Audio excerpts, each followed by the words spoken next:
recebendo hoje o Marco Bertagnoli, que é o deputado federal. Ele é o presidente da Frente Parlamentar do Empreendedorismo, que é o grupo que a gente apoia.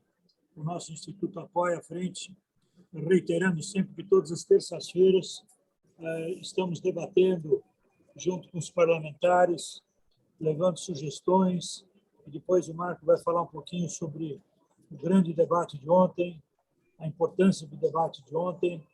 E eu queria aproveitar e pedir para o Marco, então, iniciar falando aí seus 15, 20 ou 25 minutos, e depois a gente fazer um debate aí com os nossos participantes. Tá bom? Marquinhos, a palavra é tua. Obrigado, presidente Nabil. Obrigado, Castilho, que eu estou vendo aqui na sala agora. E me permitam, por favor, em nome do Nabil, do Castilho e da Marli, que está aqui, que organizou esse nosso encontro, cumprimentar a todos os participantes filiados ao Instituto Unidos Brasil. A Frente Parlamentar do Empreendedorismo, que eu tenho a oportunidade de, nesse momento, estar na coordenação, encontrou no Instituto Unidos Brasil uma harmonia muito adequada para o desenvolvimento dos trabalhos, tanto do Instituto quanto da Frente Parlamentar. O Instituto, que tem a sua prerrogativa formular pensamentos que se transformem em projetos de lei que possam melhorar o ambiente de negócios no Brasil. Por um outro lado, a Frente do Empreendedorismo, hoje é composta por mais de 200 parlamentares, busca exatamente simplificar o ambiente de geração de empregos e de trabalho no nosso país. E nós entendemos que é possível fazer através da desburocratização, da simplificação e, claro, das reformas necessárias que o Brasil necessita, como o professor Wilson falou agora, a reforma tributária. Nós podemos depois, se desejarem, falar um pouco mais especificamente sobre cada um desses temas, inclusive sobre a Petrobras, que tem tirado aí o sono de todos nós nesse momento, e qual é a posição que nós estamos construindo aqui na Frente Parlamentar. Mas, antes, num contexto mais geral, a nossa Frente Parlamentar nasceu diante da medida provisória 1040, que o governo editou há 2 anos atrás e que visava melhorar a classificação, a pontuação do Brasil junto ao Banco Mundial no ranking do Doing Business. Em 2019, a posição colocada do Brasil foi muito ruim e isso, obviamente, afasta investimentos. E nós tínhamos, naquele momento, temos ainda, né? Mas naquele momento muito mais próximo de nós, porque ainda era senador da República, o senador Anastasia, que é um defensor da estabilidade jurídica e um crítico da insegurança jurídica no Brasil. E aí, os temas que nós estávamos debatendo naquele momento casaram perfeitamente com os temas que vinham do Instituto Brasil. E aí, nós nos conhecemos e acabamos trabalhando juntos. Hoje, a Frente Parlamentar se reúne semanalmente, religiosamente, às terças-feiras, a partir do meio-dia, e nós realizamos esse encontro na sede do Instituto Unidos Brasil. Esta junção possibilitou 2 resultantes que eu considero fantásticas. A primeira, aproximou grandes empreendedores brasileiros da realidade do parlamento.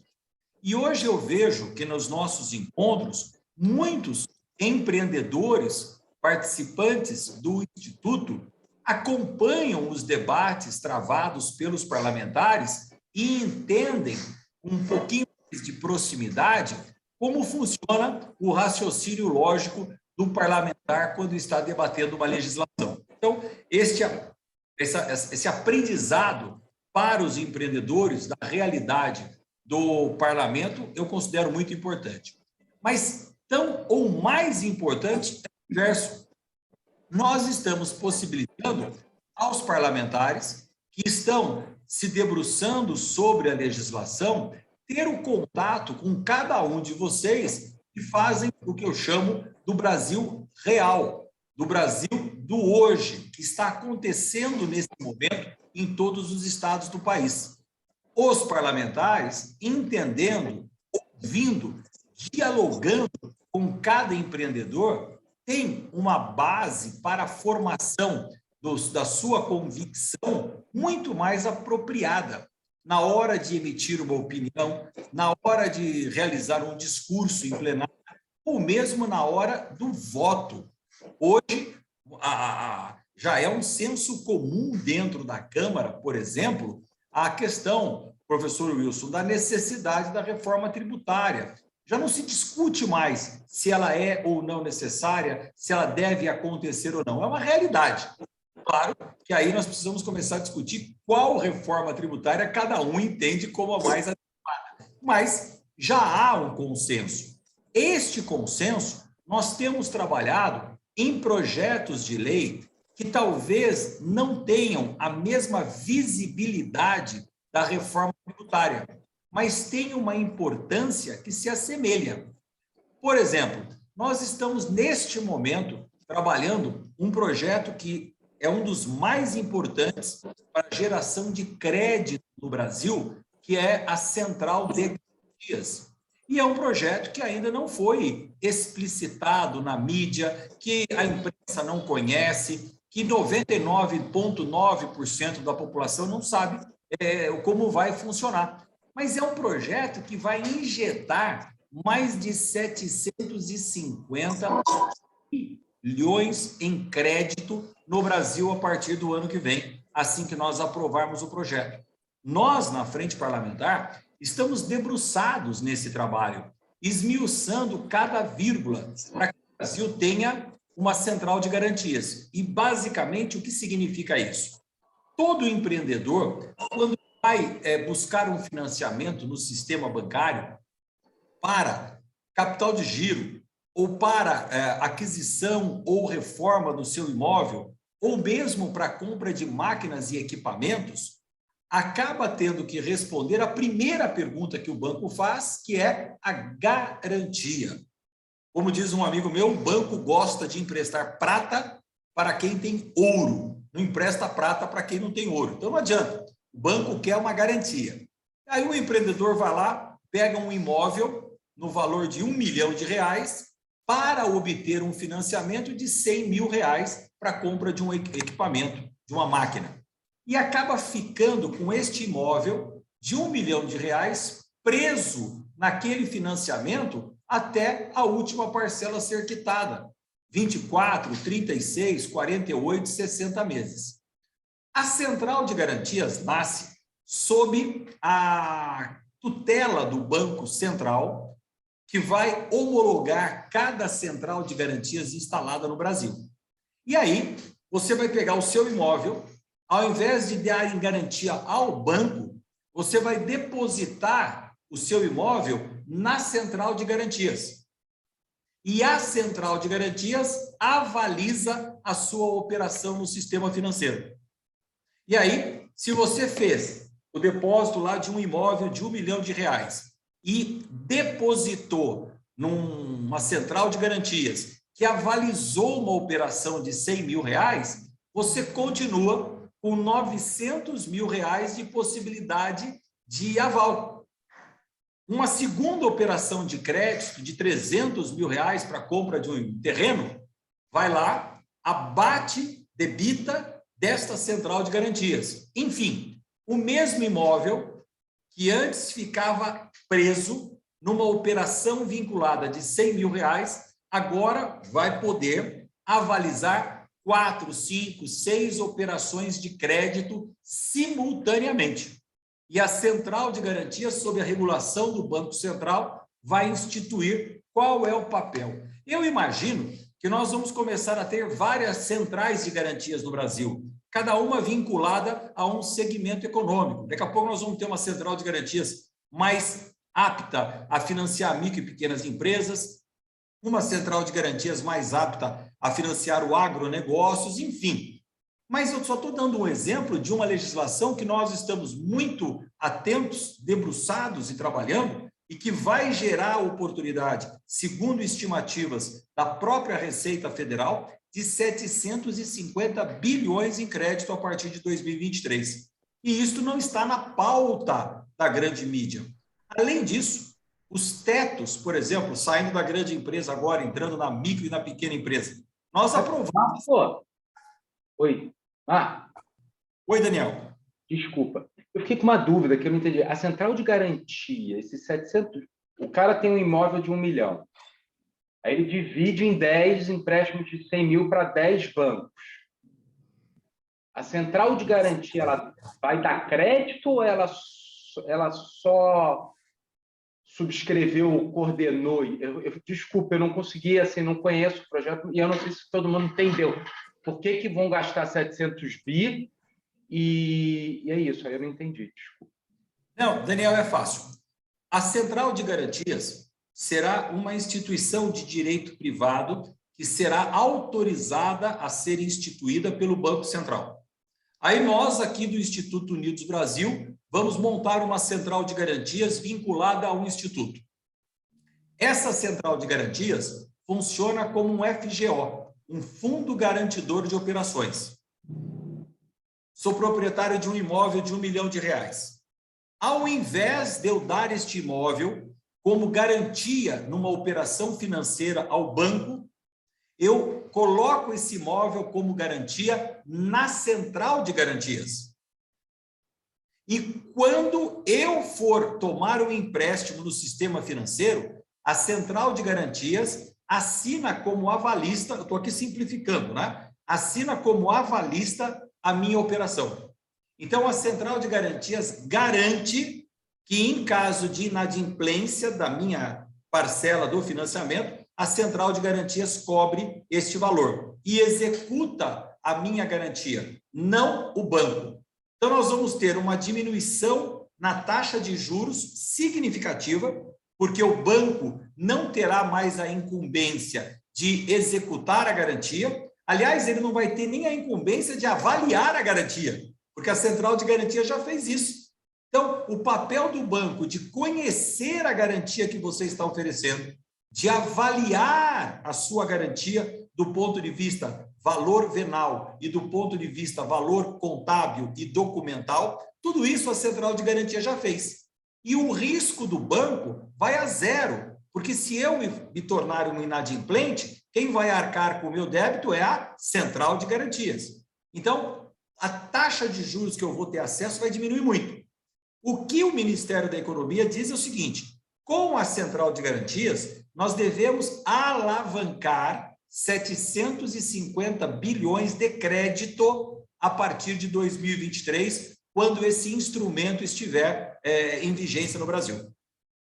Daniel, você me permite, Marco? Daniel, no fundo, o que a central de garantia vai fazer? Ela vai comprar o recebido. Então, Marco, eu sou financista. Eu acho que o único trabalho do banco é emprestar e conhecer risco de crédito. Se a central de garantia vai assumir esse know-how, é um know-how que custa caro, custa tempo e toma muito risco. Eu não sei como é que essas várias centrais vão se manter, vão gastar, porque isso é a arte do banco, né? Ele toma de um lado e empresta para outro. Então, se você cria aí essa FGO, essa coisa, com certeza elas vão ser muito grandes, vão ter que ter muita gente boa entendendo de crédito, e realmente aí eu não sei até por que eu estou pensando aqui, assim, eu acho que assim, né, assim, eu entendi a sua intenção, mas eu não sei se é funcional mas também foi a primeira exposição, eu não quero dizer nada, porque só estou pensando alto, entendeu? Perfeito. Mas imagine o seguinte, Daniel, a Febraban vai montar uma central de garantias. Ela não pode fazer isso, Marcos, porque senão ela... Eu não digo a Febraban CNPJ, mas os 5 grandes bancos brasileiros podem, se optarem, ter a central de garantia deles.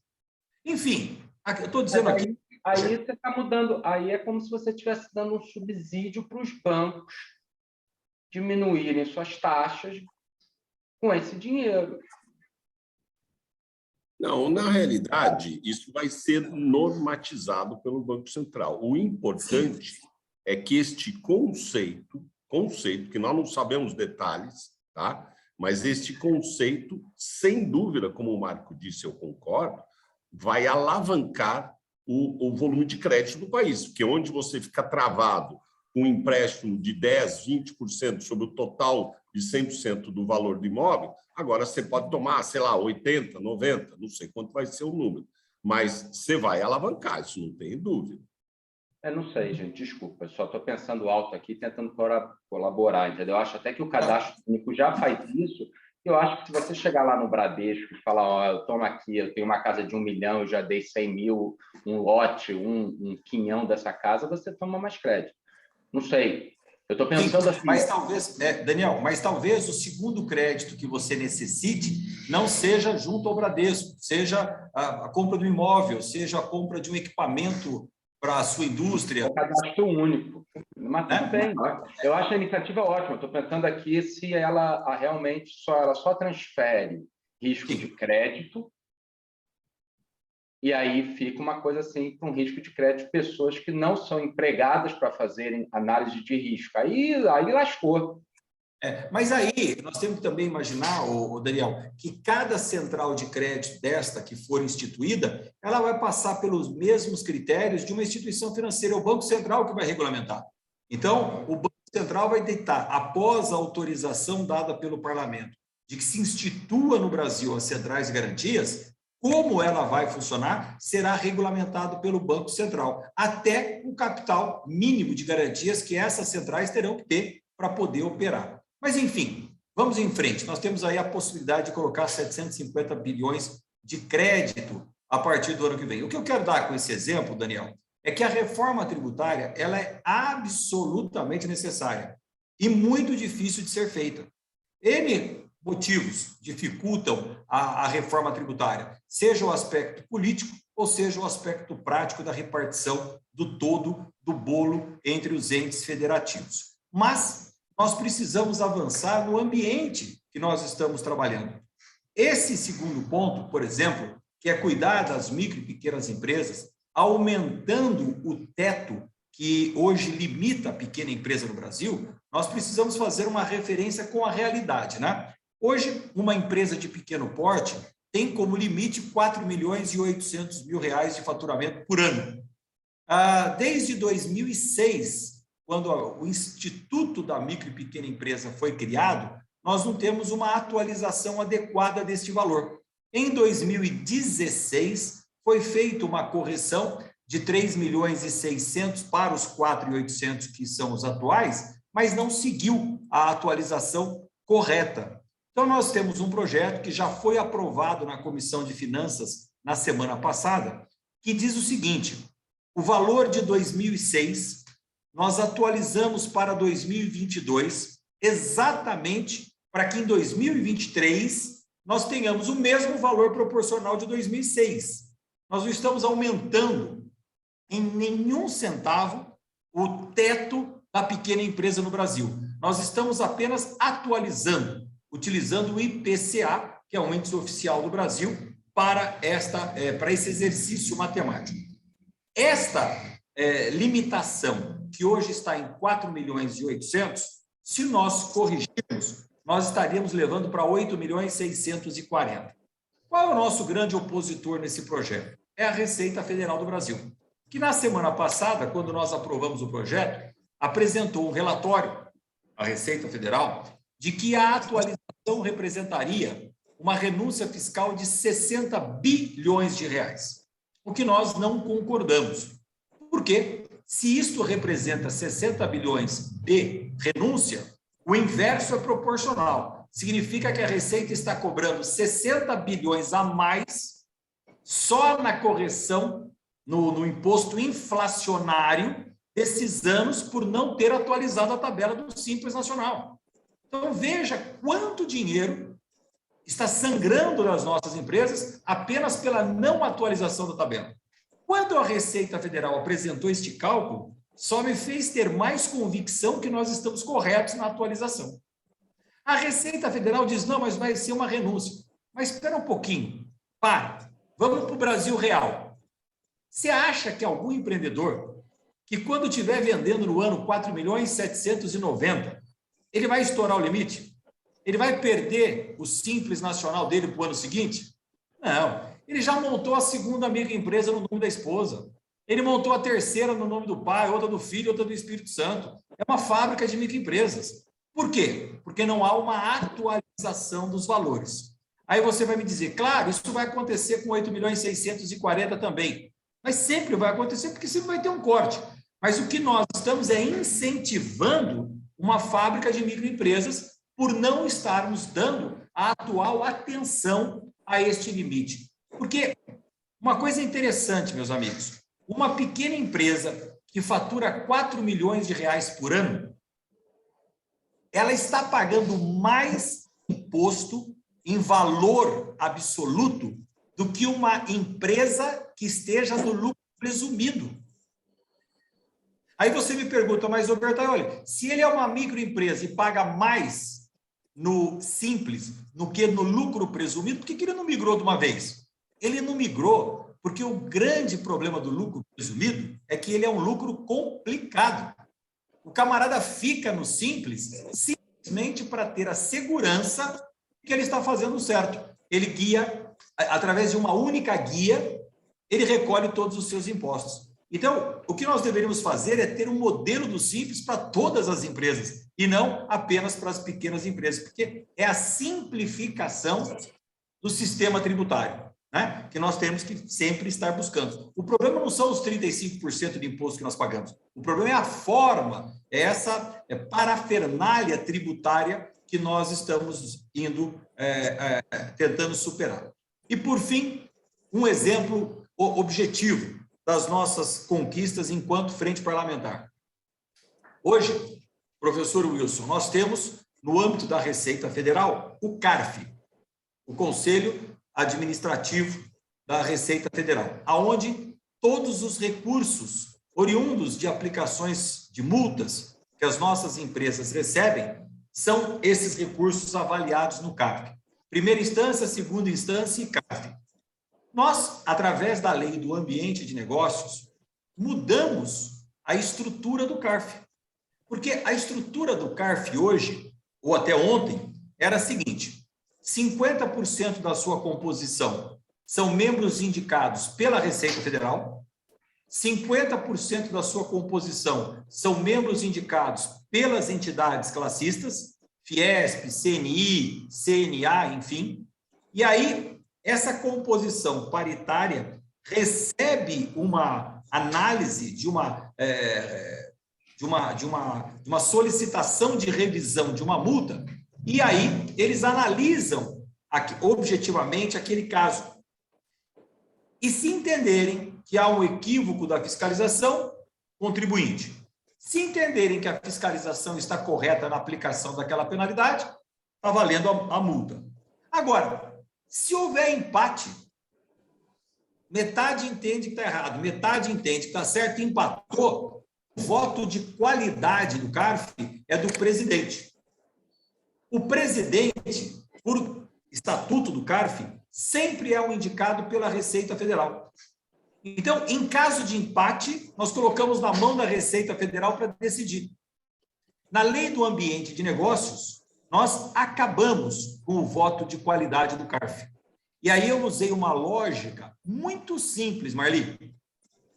Eu sou um empreendedor, sofri aqui uma fiscalização e fui penalizado com uma multa.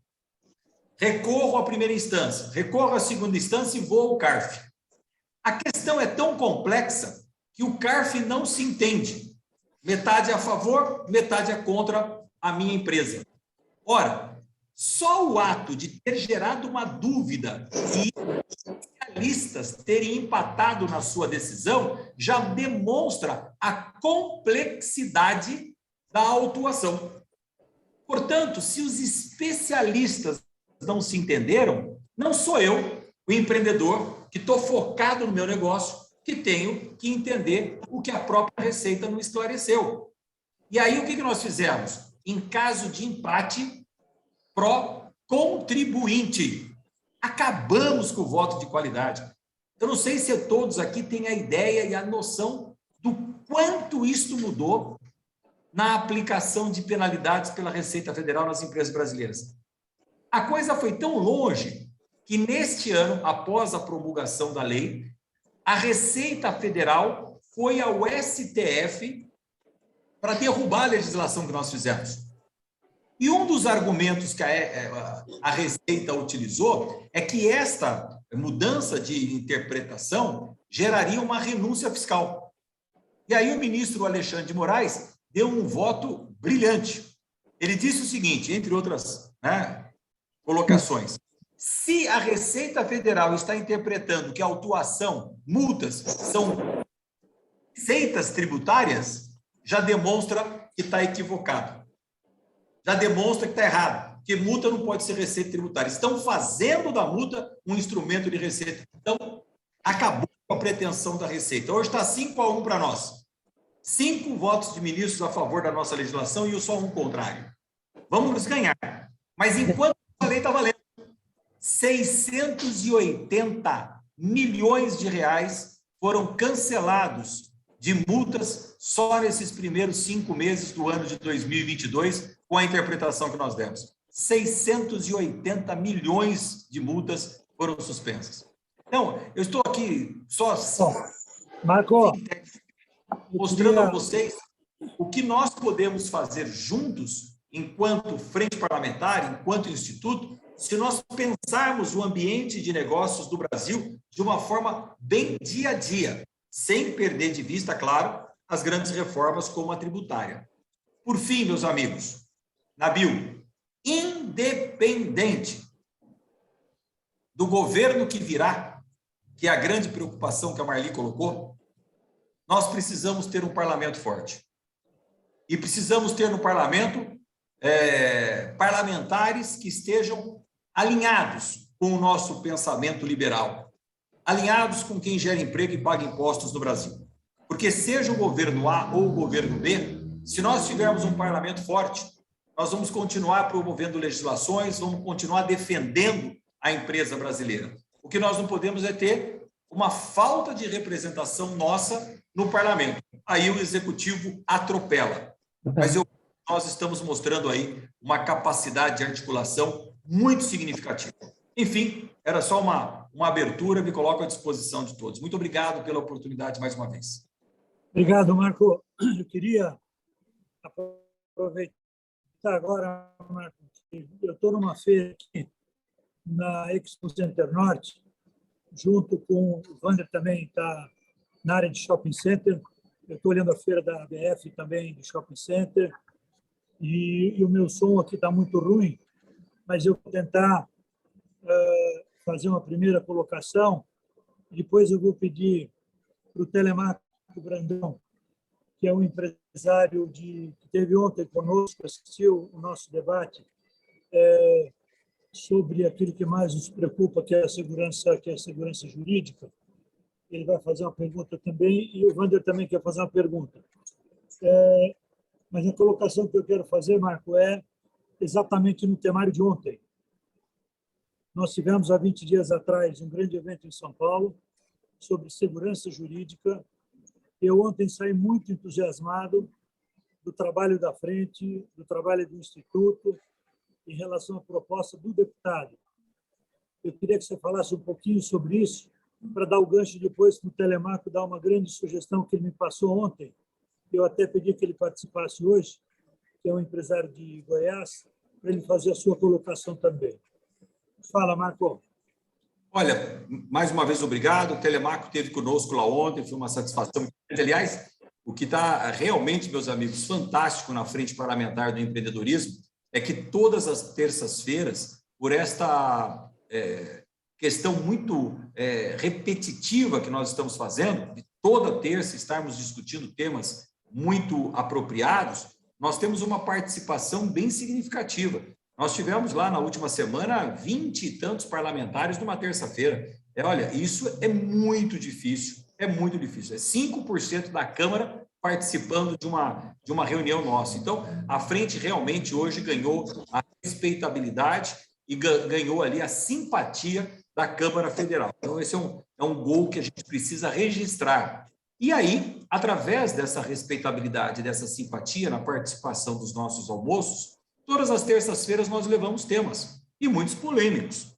Ontem, por exemplo, o Telemaco participou conosco, nós tivemos conhecimento de um projeto do deputado Domingos Sávio, que é apresentado à frente, para que a frente parlamentar, na maioria dos seus deputados, analise, e daqui a pouquinho a frente emite uma nota técnica recomendando o voto favorável ou contrário, é esse o estudo que nós fazemos, mas o deputado Domingos Sávio traz uma proposta de emenda à Constituição muito polêmica, sobre todos os aspectos, que é a possibilidade do Congresso Nacional, não a Câmara e não o Senado, o Congresso, o conjunto dos parlamentares, 594 parlamentares, senadores e deputados, possam, juntos, em votações bastante elevadas de quórum, alterar uma decisão do STF que já tenha transitado. Então, é uma decisão muito polêmica. Mas o que levanta a questão é que, para chegar numa propositura desta, retrata o quanto de insatisfação existe dentro da Câmara Federal com um ativismo político que tomou conta do STF. E olha que coisa interessante, meus amigos, isso não vem de hoje, isso só está se gravando.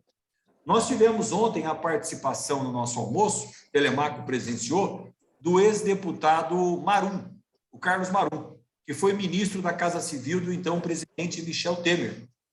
E ele testemunhou a nós que, durante a gestão do presidente Michel Temer, já havia sido ele, Carlos Marum, enquanto ministro, incitado a proporcionar um pedido de impeachment do ministro Barroso. Eu cito o nome porque ele contou lá ontem publicamente.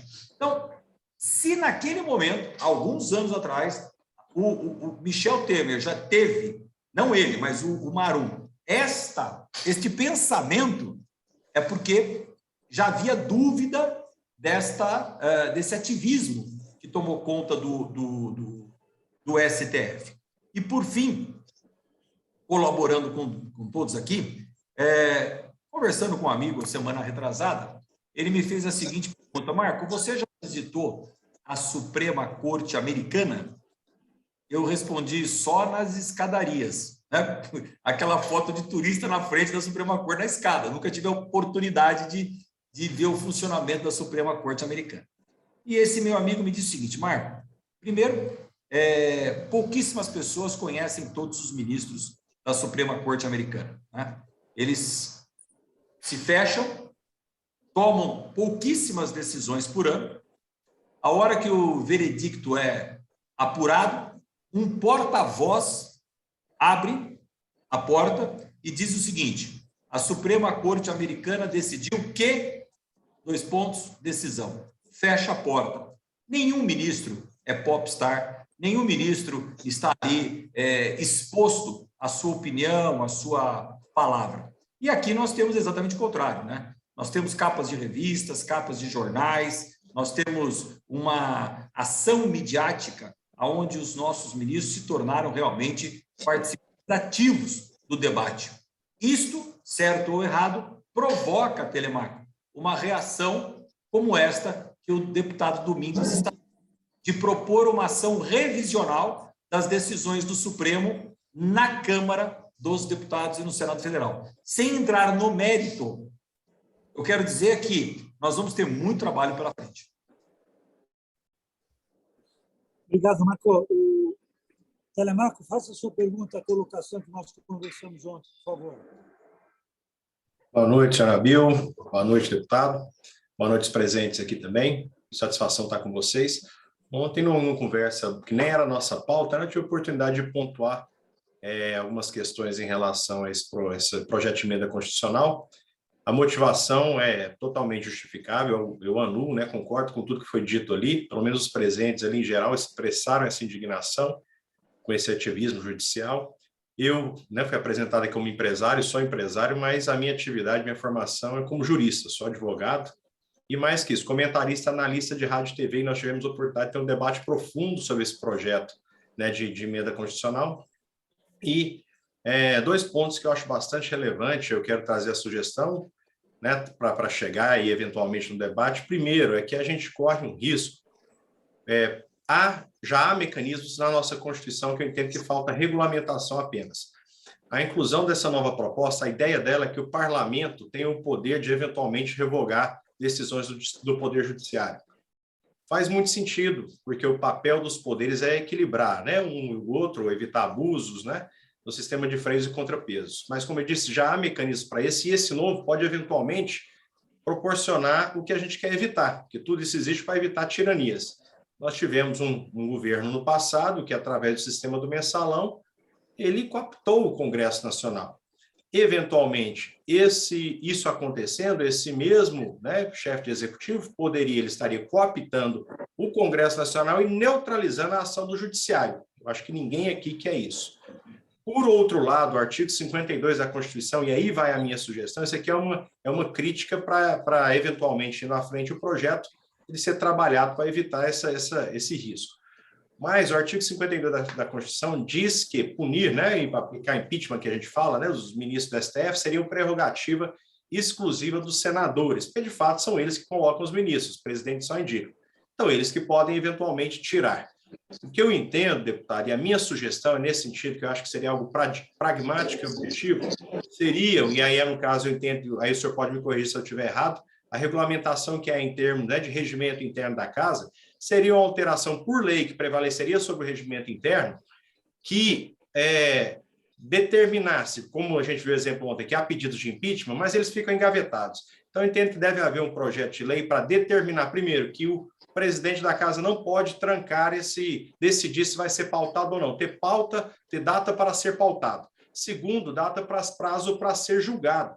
E outra, ministro é jurista, quem é jurista não tem que ter medo de processo, porque processo exerce ampla defesa, é a maneira mais civilizada de resolver uma dúvida, de provar, inclusive, que você é inocente.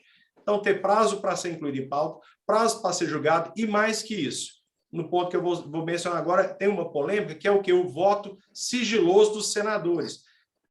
Tem ônus? Isso tem, né? A gente gostaria de saber o que os nossos representantes estariam decidindo. Todavia, ali há um sentimento, um receio sincero de retaliação. É bem verdade que alguns têm rabo preso, mas eu tenho certeza que não é a maioria.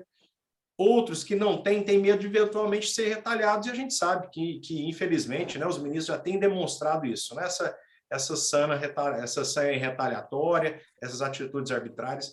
Então, a minha sugestão agora, depois de explicar objetivamente, de alguma forma, colocar prazo para ser julgado, os processos de impeachment contra os ministros, prazo para serem pautados, e porque isso também vai evitar do próprio presidente da casa ser retalhado, porque ele também tem receio, se ele pauta, os ministros podem eventualmente se levar isso para o lado pessoal, então não vai ser pessoal essa decisão de pautar, e não vai ser pessoal a votação, porque a votação vai ser secreta, e se decidiu que os ministros estão certos, esse é o papel dos nossos parlamentares julgarem, até por conceito, já previsto em Constituição, e eles decidirem, né, se os ministros estão ou não fazendo alguma coisa errada, e a gente confia neles, porque a gente elegeu eles para isso. Essa seria a minha sugestão.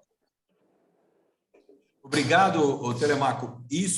A sua sugestão, além de ser muito pertinente, ela só reforça, corrobora com a análise que nós fizemos ontem.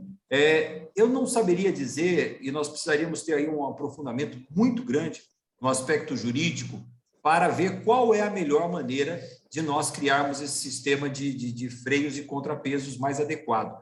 Mas o que é de se registrar é que há um senso comum estabelecido no país, principalmente na Câmara, óbvio, que há um ativismo do STF que passou dos limites, né? E esse passar dos limites significa que nós não temos mais limites, porque a linha foi apagada, né? Quando você ultrapassa a linha, não há mais nenhuma restrição, e isso vem se conformando.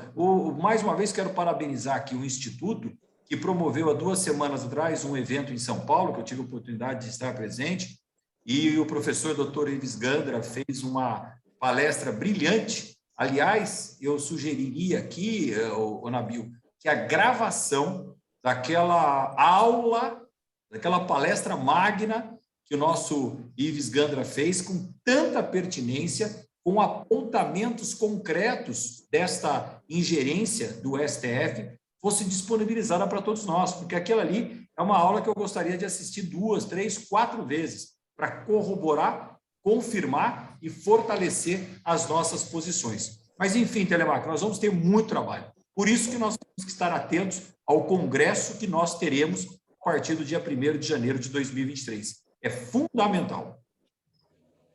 Bom, o Marco, esse vídeo já está à disposição.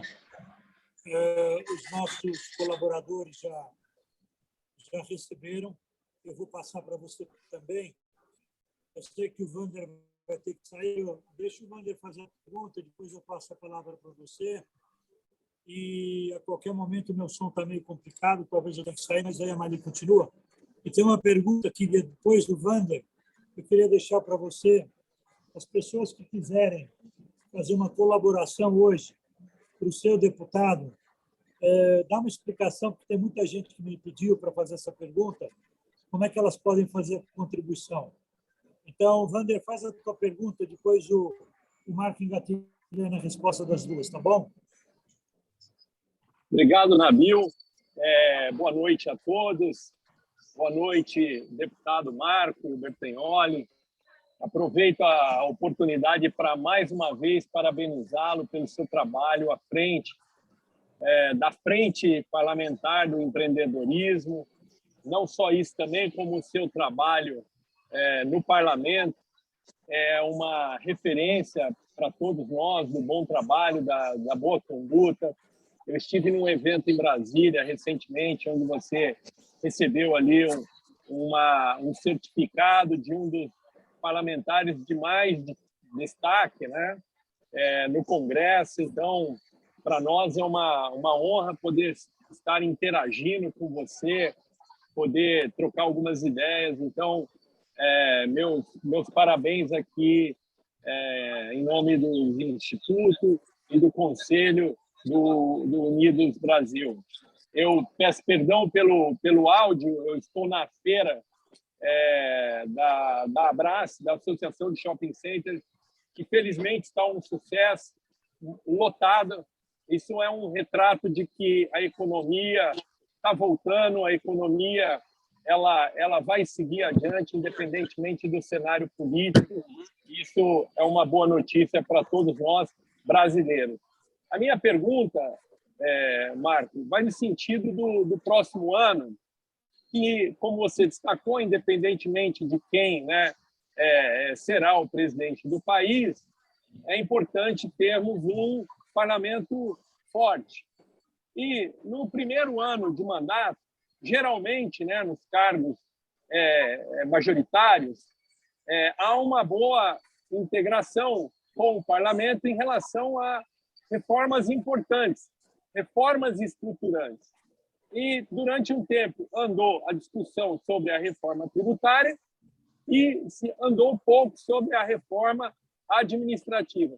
No seu ver, a reforma administrativa não deveria seguir à frente da tributária, até para dimensionar o custo do Estado, para aí sim dimensionar o tamanho dessas receitas? Muito obrigado.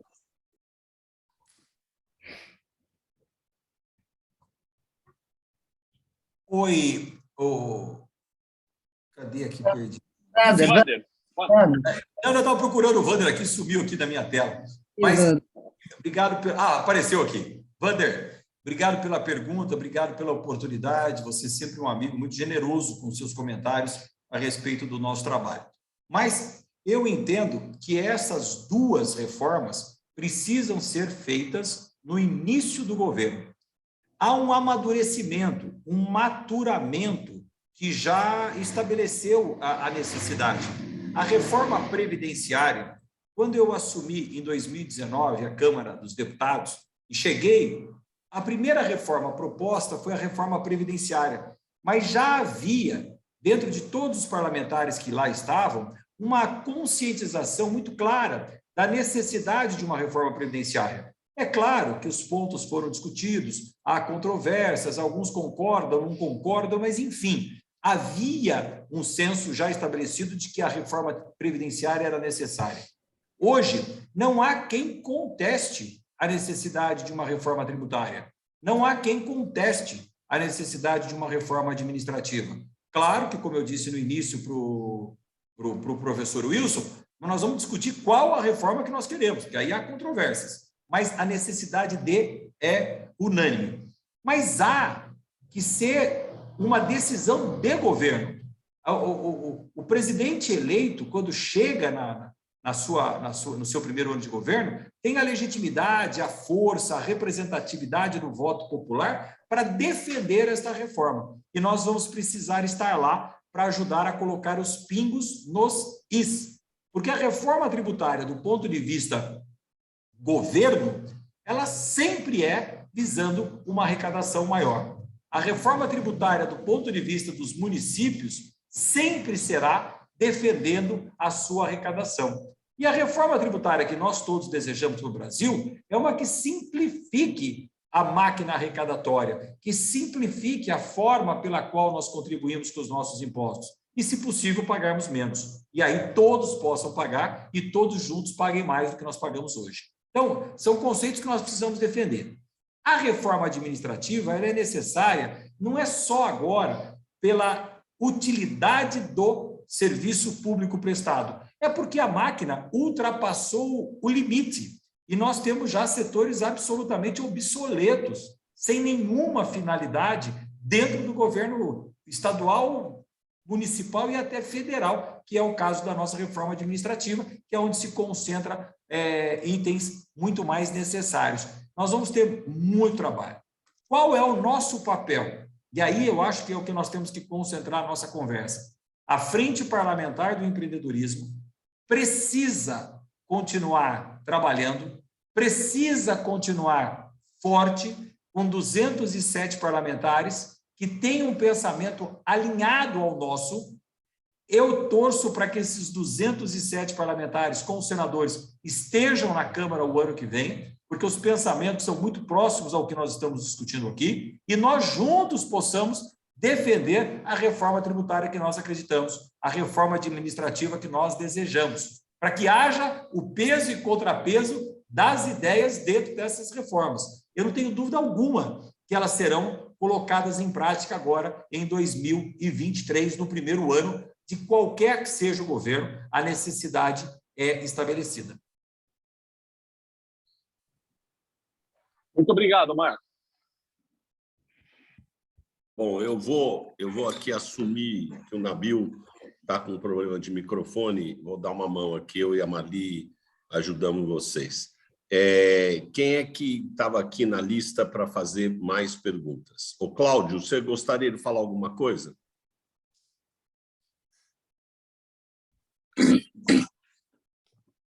Cláudio Cons ou outro Cláudio? Você mesmo. Cláudio Cons. Boa noite a todos.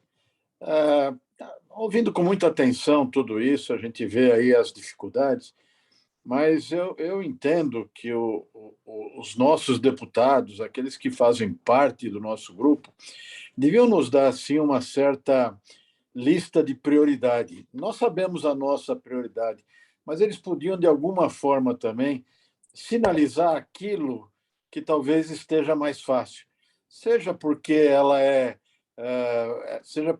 mais não necessite de lei, seja porque ela pode ser mais por uma pressão política, mas era importante, Marco, que a gente pudesse, de alguma forma, né,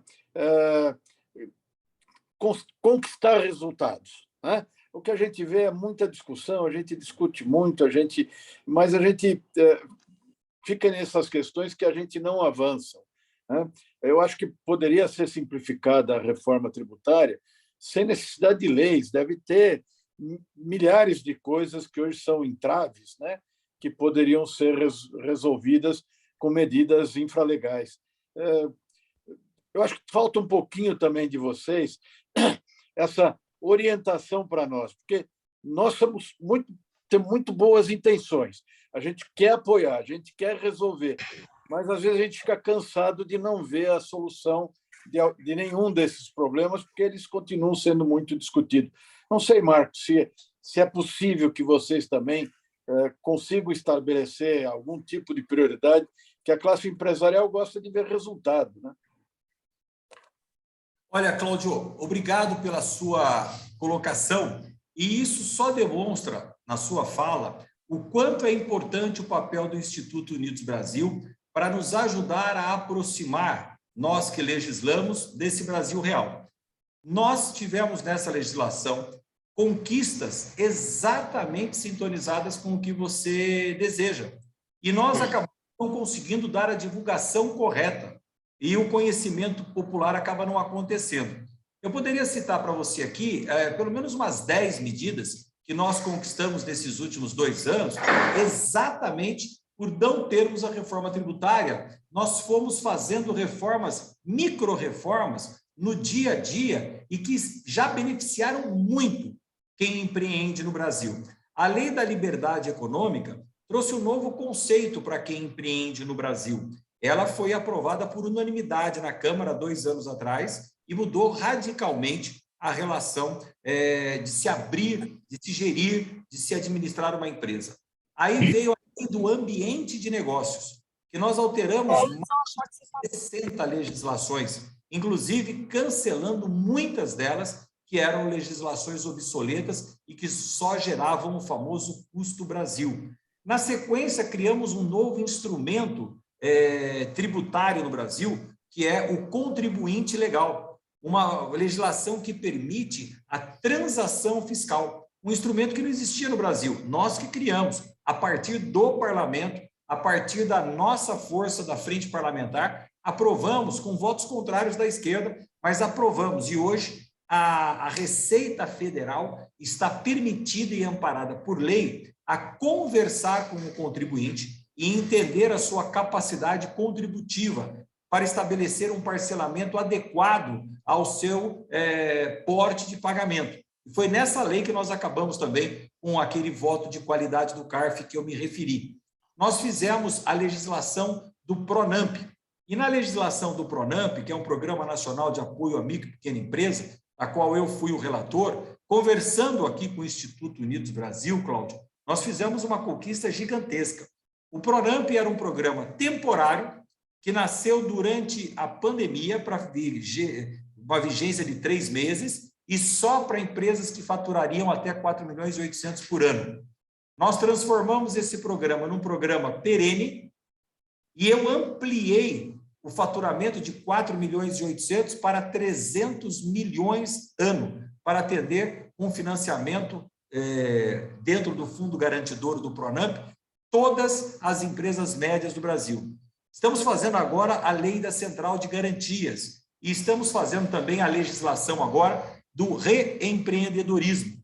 Porque nós estamos falando de abrir empresa, nós estamos falando de parcelar débitos, nós estamos falando de buscar investimento.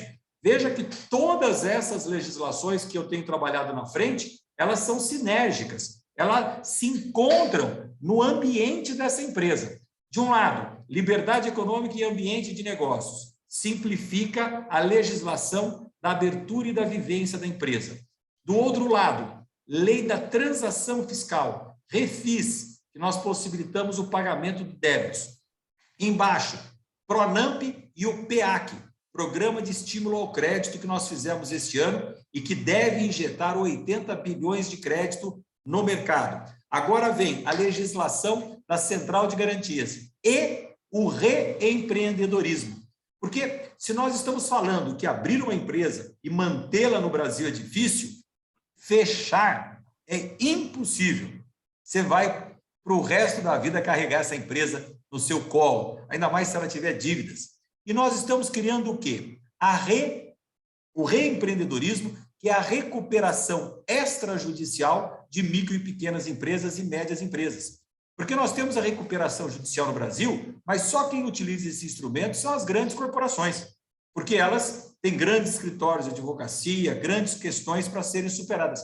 Você nunca ouviu falar de uma microempresa ou de uma média empresa até que tenha feito uma recuperação judicial, que é mais cara do que a própria dívida. Nós estamos criando agora o reempreendedorismo, a possibilidade de ter recuperações extrajudiciais e, quando se converterem em recuperações judiciais, serem mais simplificadas no caso das pequenas empresas. Então, muitas legislações estão sendo feitas, já aprovadas, exatamente com esse intuito, Cláudio, de simplificar. Garanto a você que as conquistas que nós tivemos, e aí tem uma falha nossa de comunicação, já são muitas, são grandes. Nós criamos um ambiente para as empresas nesses 4 anos que estão se completando agora em 2022, com avanços que nós não tivemos desde 2006, quando nós tivemos a instalação do Instituto da Separação entre Micro, Média e Grande Empresa no Brasil. Só uma geral aqui, Cláudio, mas muito obrigado pela sua pergunta e sua contribuição. Bom, deixa eu colocar alguma coisa alinhado naquilo que nós do Instituto, Mali, Nabil, eu e toda a diretoria, estamos preocupados como todos os brasileiros. É óbvio que nós temos que estar atento às grandes mudanças que vão acontecer no Brasil no ano que vem. É óbvio que temos aí uma expectativa, uma esperança que o rumo, pelo menos a direção do país continua a mesma, mas existe sim um risco, e aí cabe aí cada um com o seu conteúdo avaliar o tamanho do risco de um retrocesso. Isso, levando em consideração, nós temos, Marco, que fazer um trabalho, e aí eu concordo com você, com a sua fala, e o Instituto é um apoio total, de garantir que o Congresso Nacional tenha ou mantenha a representatividade a fim de bloquear qualquer mudança, sendo uma mudança ruim ou apoiar aquela mudança boa. E eu vou dar alguns números para vocês, porque eu tenho aqui, como um otimista nato, eu tenho aqui o meu sonho, né? Hoje, se a gente avaliar um pouquinho o Congresso, dos 513, praticamente, vamos falar da Câmara, se a gente avaliar, hoje vão ter aí cerca de 145, 146 deputados considerados de esquerda, né? Deputados que têm aí um pensamento diferente do nosso. Se nós levarmos em consideração que agora vem uma eleição muito importante, não só para o cargo majoritário, mas principalmente, no meu ponto de vista, para a Câmara, se a gente tiver aí um grande sonho de trazer aí a nossa frente, Marco, de 207, 210 para 308, 310, nós vamos garantir um equilíbrio, nós vamos garantir uma continuidade no trabalho que já vem sendo feito nesses últimos anos. A minha pergunta, então, Marco, você que é um deputado que tem um respeito profundo e todos nós somos admiradores do seu trabalho, como é que nós podemos ajudar, né? Como é que nós, empresários, na sua cabeça, podemos ajudar para que pessoas como você, que tem o nosso apoio integral, assim como outros deputados que fazem parte da frente, e outros até que também são excelentes, mas todavia não estão na frente, por exemplo, a frente do agro tem deputado completamente alinhado com a gente, está lá seguindo muito mais matérias de interesse do agronegócio. Mas como é que a gente pode fazer para poder ajudar a garantir esse meu sonho aí meu sonho ideal é o 368, esse é meu número. Eu quero 368 estejam alinhados. O 308 já é bom o suficiente que aprova a PEC, mas na sua cabeça, o que a gente tem que fazer de prático e não filosófico para poder apoiar todos aqueles deputados que a gente está vendo que está fazendo um bom trabalho, que são pessoas sérias e que querem dar continuidade a esse projeto de melhorar o Brasil. Olha, Castilho, eu começo a pergunta e já quero me justificar e me desculpar que eu preciso realmente sair agora às 19 horas em ponto, exatamente para fazer o que você está perguntando. Eu estou... Então você tem um minuto para falar rápido. Eu estou aqui em Mogi das Cruzes e agora eu saio daqui do escritório onde eu estou, no centro da cidade, e vou para um bairro chamado Jundiapeba, onde eu tenho uma reunião com moradores, deve ter lá agora uns 300 moradores desse bairro, me aguardando para uma reunião que começa agora às 19 horas e vai até às 20, 20h30, falando sobre a cidade de Mogi das Cruzes. Aí o tema é outro, né? Sobre o municipalismo. Mas já me aproximando dos eleitores, porque só tem duas formas de você colaborar numa eleição, ou é com o voto, ou com os recursos financeiros para se obter o voto. Não tem outro. né? Então, eu vou até essa reunião agora, falar com 300 pessoas para tentar convencê-los que, no momento oportuno, eles tenham ali a sua preferência de voto na minha candidatura. Enfim, como que nós podemos ajudar sendo muito pragmático? Ora, o Wilson tem, primeiro, o voto dele.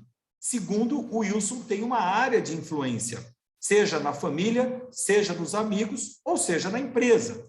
O que nós mais precisamos nesse período eleitoral é de multiplicadores, aqueles que possam levar o nosso pensamento. Por quê, Wilson? Porque eu garanto que eu vou dizer a vocês, numa pesquisa espontânea, façam isso em casa, espontânea, 95% das pessoas, isto é, em 100 pessoas, 95 pessoas não têm a menor ideia de quem vão votar para a Câmara Federal. Pode ter uma discussão sobre Bolsonaro e Lula, mas quando você vai para a Câmara Federal, não há a menor ideia. Então, a possibilidade de você desperdiçar o voto é muito grande, da pessoa chegar lá para votar e não ter um candidato. Então, a multiplicação é fundamental. Quem tem colaboradores, família, amigos, isso é fundamental. E a outra questão é a questão financeira. Como é que nós podemos colaborar com uma campanha no Brasil? Só existe uma metodologia, é através da doação pessoa física. Não há mais contribuição das pessoas jurídicas. E essa contribuição de pessoa física, ela só pode ser feita através de meios eletrônicos. Ela não pode mais ser feita de outra maneira. Então, é uma pessoa física que tira R$1.000 da sua conta e entra na conta do partido que este candidato que você quer apoiar está afiliado e lá está registrado. E isso tem que ter um limite de 10% da sua receita bruta do ano anterior. Então, se o cidadão teve R$100.000 de receita bruta em 2021, o limite para ele doar para uma campanha eleitoral são R$10.000, 10% do valor bruto. E sempre na pessoa física. É a forma que nós podemos colaborar. Então, não existe outra, meu amigo Castilho. Ou é voto, ou é recurso para obter o voto. Não tem outro jeito. O fato é que a eleição do ano que vem, desculpe, a eleição está se aproximando, daqui 90 dias, quem não... Ô, Daniel, esse mundo de voto não tem a agonia diária que nós vivemos, que é estar a 90 dias das eleições. O Telemarco, da seguinte forma... Você que quando você fala assim, é 10% do bruto, aí o empresário que recebe como dividendo já não sabe quanto doa. Pode doar os 10%, não tem problema não. E aí eu ia brincar com você que acaba com o simples, acaba com o lucro presumido, acaba com tudo e faz uma proposta, cara. Eu sou do conceito, terminei meu mandato do Instituto Liberal, o Paulo Eiber, eu estava aqui semana passada que a gente fez a apresentação para ele pelo Instituto da Formadores de Líderes e me contou, a gente estava falando assim, faz a proposta que a gente queria com o Paulo Guedes, assim, todo mundo paga a tabela do IR, que nem nos Estados Unidos. Não importa de onde... Agora... Não importa de onde vem, todo mundo tem que pagar igual. Se não o advogado recebe, faz uma empresa e não vai pagar imposto de 27,5 sobre 300 milhões. É isso mesmo. A grande proposta da taxação do dividendo vendida pelo Paulo Guedes. Mas, enfim, o que eu queria brincar é o seguinte, eu recomendo, Marli, e que todos sejam candidatos pelo menos uma vez na vida. Na vida, né? O que é essa mágica? Nem que seja síndico de prédio, não estou falando de deputado, não. Estou falando qualquer coisa, só para entender o que é essa mágica de pedir voto e chegar na urna e abrir lá 150, 200 mil votos. Mas para chegar nisso, é mais um. Então, Castilho, agradeço muito a oportunidade. Obrigado. Lamento ter que ir, mas eu tenho que ir atrás dos votos aqui também. Obrigado da sua parte. São fundamentais.